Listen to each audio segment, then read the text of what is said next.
আজ তোমাদের বানিয়ে দেখাবো পাকা আম দিয়ে অসম্ভব মজাদার 4টি রেসিপি একই সাথে একই ভিডিওতে। পাকা আম শেষ হয়ে যাওয়ার আগে অবশ্যই একবার হলেও এই ধরনের ডেজার্ট তৈরি করে দেখবে। ছোট থেকে বড় সবাই খুবই পছন্দ করবে। বানানো খুবই সহজ আর খেতেও হয় অসম্ভব মজাদার। আলাদা আলাদাভাবে আর দেখতে হবে না, একই সাথে তোমরা একই ভিডিওতে পেয়ে যাবে 4 ধরনের রেসিপি। আসসালামু আলাইকুম, কেমন আছো তোমরা সবাই? নতুন একটি রেসিপিতে তোমাদের সবাইকে স্বাগত জানাই। ভিডিও শুরু করার আগে একটা রিকোয়েস্ট, চ্যানেলটি যদি সাবস্ক্রাইব না করে থাকো তাহলে সাবস্ক্রাইব করে দিও। আর ফেসবুক থেকে দেখলে পেজটাকে ফলো করতে ভুলো না। প্রথমে আমি বানিয়ে দেখাবো ভাপা আম দই রেসিপি। তার জন্য এখানে 300 গ্রাম টক দই নিয়েছি। একটা সুতির কাপড়ে খুব ভালোভাবে জলটাকে ঝরিয়ে নেব। একটা ভারী জিনিস চাপা দিয়ে দেবো, তাহলে খুব ভালোভাবে জলটা ঝরে যাবে। ওইদিকে জলটা ঝরতে থাকুক, অপরদিকে আমি মিক্সিং গ্রাইন্ডারের মধ্যে পাকা আম নিয়েছি। আমটাকে খুব ভালো করে রেডি করে নিলাম ব্লেন্ড করে। এবার মিক্সিং বোলের মধ্যে জল ঝরে রাখা ছানাটা নিয়ে নিলাম আর আমের যে পাল্পটা আমরা রেডি করে রেখেছিলাম সেটা দিয়ে দিলাম। এবার দিয়ে দিব হচ্ছে হাফ কাপ মিঠাই মেড। আর যেহেতু কোনো রকমভাবে চিনি ব্যবহার করবো না, তার জন্য হাফ কাপ দিয়েছি। এখানে যে যেরকম মিষ্টি খাও সেই অনুযায়ী দিয়ে দেবে। হাফ চা চামচ দিয়ে দিলাম হচ্ছে এলাচ গুঁড়ো। দিয়ে খুব ভালো করে মিশিয়ে নিতে হবে। এখানে মিষ্টিটা যে যেমন খাও সেরকম অনুযায়ী নিয়ে নিতে পারো। আমি আলাদাভাবে আর চিনি অ্যাড করিনি, যেহেতু ওটাই মিষ্টি হয়। খুব ভালো করে মিশিয়ে নিয়েছি। আর এই রেসিপিটা বানাতে খুব একটা বেশি উপকরণ লাগে না, সময় লাগে খুবই কম। আর থিকনেসটা থাকবে এরকম। আমার খুব ভালোভাবে ব্যাটারটা রেডি হয়ে গেছে। এবার যে পাত্রে সেট করব সেই পাত্রে আমি সাদা তেল দিয়ে খুব ভালো করে তেল ব্রাশ করে নিলাম। তেল ব্রাশ করে নেওয়ার পরে এবার একটা সাদা পেপার দিয়ে আমি খুব ভালো করে তার উপরেও তেল ব্রাশ করে নেব। তোমরা চাইলে এখানে বাটার পেপার দিতে পারো। আমার কাছে যেহেতু বাটার পেপার ছিল না, তার জন্য একটা সাদা পেপার ব্যবহার করেছি। এবার যে আমরা ব্যাটারটা রেডি করে রেখেছিলাম সেটা দিয়ে দেবো। সেটা দেওয়ার পরে স্প্যাচুলা দিয়ে খুব ভালো করে সমান করে নেব। এবার একটা অ্যালুমিনিয়াম ফয়েল দিয়ে মুখটাকে মুড়ে নেব। তোমাদের যদি ঢাকনা সমেত থাকে তাহলে ঢাকনা দিয়ে চাপা দিতে পারো। এবার আমি জলটাকে প্রিহিট করে নিয়েছি আর 25 থেকে 30 মিনিটের জন্য এটাকে আমি রেখে দেবো। গ্যাসের ফ্লেমটাকে হাই টু মিডিয়ামের মাঝামাঝি করে ব্যাস আমাদের এটা খুব ভালোভাবে ভাপে দেওয়া হয়ে যাবে। আর এটা মুখটা আমি বন্ধ করে দিলাম যাতে ভাপটা না বেরিয়ে যায়। এবার আমি 25 থেকে 30 মিনিট পরে দেখবো একটা টুথপিক নিয়ে যে ওটা হয়েছে কিনা। আর টুথপিক দিয়ে দেখলাম টুথপিকের গায়ে কিছু লেগে নেই। আমাদের ভাপে দেওয়া একদম ভালোভাবে হয়ে গেছে। এবার এটাকে ঠান্ডা হতে দেবো রুম টেম্পারেচারে কিছুক্ষণ ঠান্ডা করে নেওয়ার পরে প্রায় 2 ঘন্টার জন্য ফ্রিজে রেখে দিতে হবে, কারণ যে কোনো ডেজার্ট ঠান্ডা ঠান্ডা খেতেই বেশি ভালো লাগে। প্রায় 2 থেকে 3 ঘন্টা ফ্রিজে রেখেছিলাম। এবার একটা নাইফ দিয়ে খুব ভালো করে সাইডগুলো কেটে আমি বের করে নেব। আর দেখতে পেলে কতটা সহজ এই ভাপা আম দই বানানো। যারা একবার হলেও এটা ট্রাই করে দেখোনি, পাকা আম শেষ হয়ে যাওয়ার আগে অবশ্যই একবার হলেও ট্রাই করে দেখতে পারো, দুর্দান্ত লাগে। উপরে আমি একটুখানি গার্নিশিং করে নিচ্ছি ড্রাই ফ্রুট দিয়ে। এটা খেতেও হয় অসম্ভব মজাদার, বানানো খুবই সহজ আর উপকরণও লাগে খুবই কম। যারা এখনও ট্রাই করোনি অবশ্যই ট্রাই করে দেখে নিতে পারো আমার আজকের ভিডিও দেখে। এটা এতটাই সফট হয় যে মুখে দেওয়ার সাথে সাথে মিলিয়ে যাবে আর একদম নো ফেল ডেজার্ট, যে কেউ বানিয়ে ফেলতে পারবে আমার আজকের ভিডিও দেখে। আর দেখতেই পাচ্ছ কতটা সুন্দর হয়েছে। এরকম করে অবশ্যই একবার হলেও ট্রাই করে দিতে পারো। এবার আমি যেটা বানিয়ে দেখাবো সেটা হচ্ছে পাকা আমের সন্দেশ। এটাও বানানো খুবই সহজ, দেখে নাও তাহলে আমার আজকের রেসিপি। পাকা আম বানানোর জন্য আমি এখানে ছানাটাকে কাটিয়ে নিয়েছি।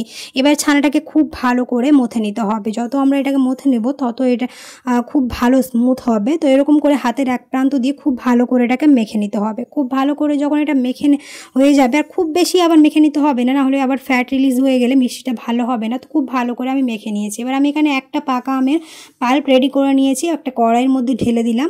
এবার দিয়ে দিলাম হচ্ছে 3 চা চামচ চিনি। এখানে যে যেরকম মিষ্টি খাও সেই অনুযায়ী দিয়ে দেবে। আমি এখানে 3 চা চামচ চিনি দিয়েছি। দিয়ে খুব ভালো করে মিশিয়ে নেব। গ্যাসের ফ্লেমটাকে লো টু মিডিয়ামের মাঝামাঝি করে রাখবো আর অনবরত এরকম নেড়ে চেড়ে যাবো যতক্ষণ না চিনিটা পুরোপুরি মেল্ট হয়ে যায়। চিনিটা যখন খুব ভালোভাবে মেল্ট হয়ে যাবে, আমরা যে ছানাটাকে কাটিয়ে রেখেছিলাম ভালো করে মেখে নিয়েছিলাম সেটাকে দিয়ে আবারও খুব ভালো করে মিশিয়ে নিতে হবে। এবার সবগুলো খুব ভালো করে মিশিয়ে নেব যাতে খুব ভালোভাবে একটা ব্যাটার তৈরি হয়ে যায়। গ্যাসের ফ্লেমটাকে কোনো মতেই হাই করবো না, নাহলে কড়াই লেগে যাবে। আর আমার খুব ভালোভাবে এটা মেশানো হয়ে গেছে দেখতে পাচ্ছ। আর একটুখানি আমি ভালো করে মিক্স করে নেব। এবার এর স্বাদটাকে দ্বিগুণ করার জন্য আমি এখানে দিয়ে দিলাম হচ্ছে 3 চা চামচ গুঁড়া দুধ। এই গুঁড়া দুধ দেওয়ার জন্য সন্দেশের স্বাদটা দারুণ হয় আর খেতেও খুবই ভালো লাগে। এবার সব কিছু আবারও খুব ভালো করে মিশিয়ে নেব আর অনবরত এরকম করে নেড়ে চেড়ে যাবো। আর কড়াইয়ের গায়ে যাতে এরকম ছেড়ে ছেড়ে আসে, তখনই আমাদের ব্যাটারটা একদম রেডি হয়ে যাবে। আর গ্যাসের ফ্লেম কোনো মতে হাই করা চলবে না, নাহলে কড়াই লেগে যাবে। আর আমার এখানে কড়াইয়ের গা থেকে ছেড়ে ছেড়ে আসছে, মানে আমাদের ব্যাটারটা একদম রেডি হয়ে গেছে। এবার আমি গ্যাসটাকে বন্ধ করে দেবো। পাকা আম শেষ হয়ে যাওয়ার আগে অবশ্যই একবার হলেও এই পাকা আমের সন্দেশ ট্রাই করে দেখবে। বাজার থেকে কেনা সন্দেশ আর খেতে ইচ্ছে করবে না। এটা এতটাই মজাদার হয় আর বানানো খুবই সহজ আর উপকরণ লাগে খুবই কম। এবার আমরা যে পাত্রে সেট করব সেই পাত্রে মানে একটা আমি সাদা পেজ নিয়েছি। তোমরা চাইলে বাটার পেপার নিতে পারো। আমার কাছে বাটার পেপার ছিল না বলে সাদা পেজের উপরে খুব ভালোভাবে আমি ঘি ব্রাশ করে নিয়েছি। দিয়ে আমি ব্যাটারটাকে দিয়ে স্প্যাচুলা দিয়ে খুব ভালো করে সমান করে এটাকে সেট হতে দিয়ে দিব কিছুক্ষণের জন্য। পরে আমি একটুখানি ড্রাই ফ্রুট ক্রাশ করে দিচ্ছি, তাহলে এটা দেখতে ভালো লাগবে। তবে এটা পুরোপুরি অপশনাল, নিজেদের টেস্ট অনুযায়ী পছন্দ অনুযায়ী তোমরা দিয়ে দিতে পারো। আমি এখানে কাজু আর কাঠবাদামকে ক্রাশ করে দিয়েছি। আমি রুম টেম্পারেচারে কিছুক্ষণ রাখার পরে ফ্রিজে রেখেছিলাম 2 ঘন্টার মতো। এটা খুব ভালোভাবে সেট হয়ে গেছে। এবার তোমরা তোমাদের পছন্দ মতো শেপ দিয়ে কেটে নিতে পারো। আর দেখতে পাচ্ছ কতটা সুন্দর আর লোভনীয় লাগছে। আর এরকম করে একটা স্প্যাচুলা দিয়ে আমি বের করে দেখাচ্ছি। আর এরকম করে বানাবে, একদম দোকানের মতো পারফেক্ট সন্দেশ তৈরি হয়ে যাবে। আশা করছি আর বলতে হবে না কতটা সহজ আর কতটা মজাদার হয় এই আমের সন্দেশ। আর দেখতে পাচ্ছ কি সুন্দরভাবে বেরিয়ে গেছে। এবার আমি তোমাদের বানিয়ে দেখাবো পাকা আম দিয়ে আরও একটি মজাদার ডেজার্ট, যা কোনো রকম বেক করার ঝামেলা ছাড়াই খুবই সহজে হয়ে যায়। বাড়িতে কোনো গেস্ট আসলে খুব সহজে তোমরা এই ডেজার্টটা বানিয়ে ফেলতে পারবে।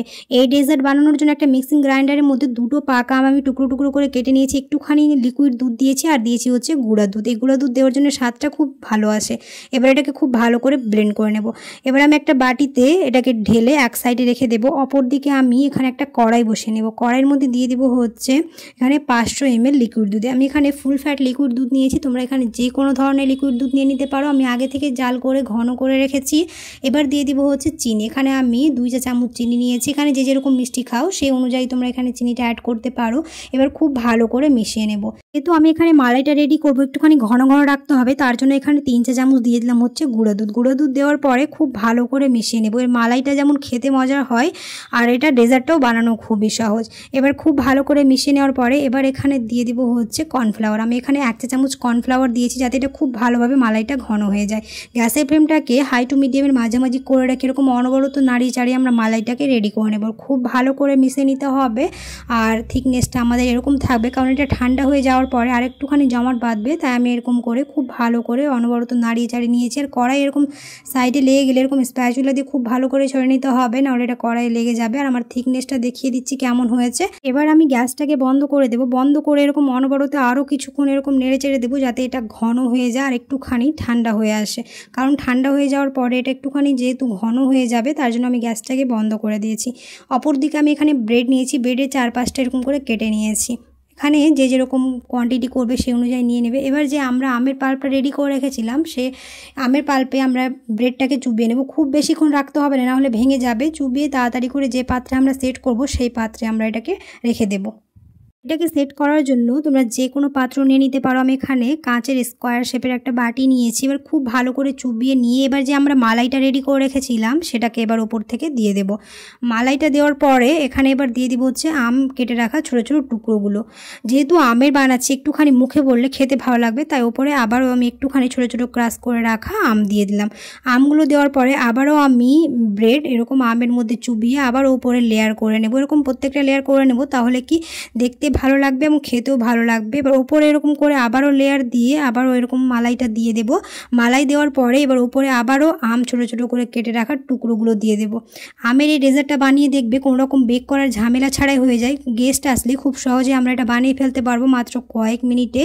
এবার আমি ওপর থেকে আরেকটুখানি কেটে রাখা আম দিয়ে দিলাম। এবার উপরে একটুখানি আর দিয়ে দিব হচ্ছে স্যাফরন। এই স্যাফরনটা পুরোপুরি অপশনাল, তবে আমি দিয়েছি, দেখতে ভালো লাগে এটা। এবার এটাকে সেট করার জন্য আমি প্রায় কিছুক্ষণ ফ্রিজে রেখে দেবো, কারণ যে কোনো ডেজার্ট ঠান্ডা ঠান্ডা খেতে বেশি ভালো লাগে আর এটা খুব ভালোভাবে সেট হয়ে যাবে।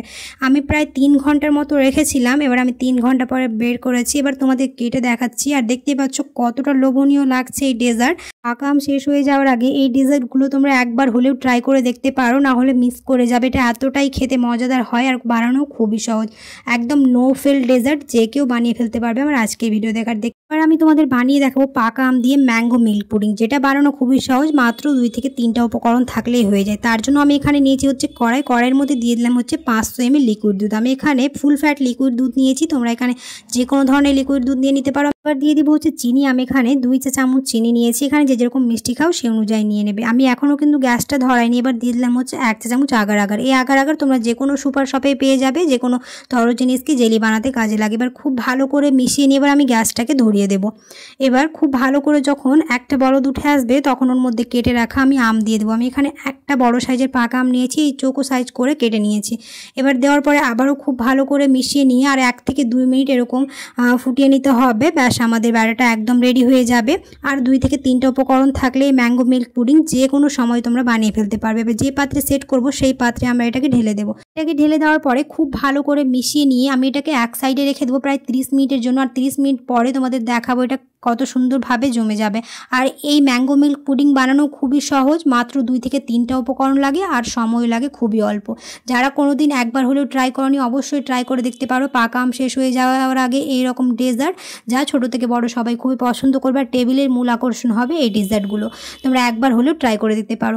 আশা করছি আমার আজকের রেসিপি তোমাদের ভালো লেগেছে। যদি ভালো লেগে থাকে তাহলে অবশ্যই একটা লাইক করে দিও, কমেন্ট জানাতে ভুলো না। ফ্রেন্ডস আর ফ্যামিলির সাথে বেশি বেশি করে ভিডিওটা শেয়ার করে দিও, যাতে আমার ভিডিও বানাতে খুব ভালো লাগে। তোমরা অনেকেই আছো ভিডিও দেখে চলে যাচ্ছ, লাইক করো না, অবশ্যই লাইক করে দিও। আর আমি প্রায় 30 মিনিট পর ফ্রিজে রেখেছিলাম 1 ঘন্টার জন্য, আর বের করেছে, দেখতেই পাচ্ছ কতটা সুন্দর হয়েছে। এইরকম ডেজার্ট একদম নো ফেল ডেজার্ট, যে কেউ বানিয়ে ফেলতে পারবে আমার আজকের ভিডিও দেখে। এবার আমি এটা তোমাদের কেটে দেখাচ্ছি। কোন ডেজার্টটা তোমাদের সবচেয়ে বেশি ভালো লেগেছে আর কোনটা তোমরা ট্রাই করেছো অবশ্যই আমাকে কমেন্টে জানিও। আর দেখতেই পাচ্ছ কত সুন্দরভাবে আমাদের এটা সেট হয়ে গেছে। এবার আমি কেটে এটাকে সার্ভ করব। দেখা হবে খুব শিগগিরই পরের একটা নতুন রেসিপিতে। সবাই খুব ভালো থাকবে। আল্লাহ হাফেজ।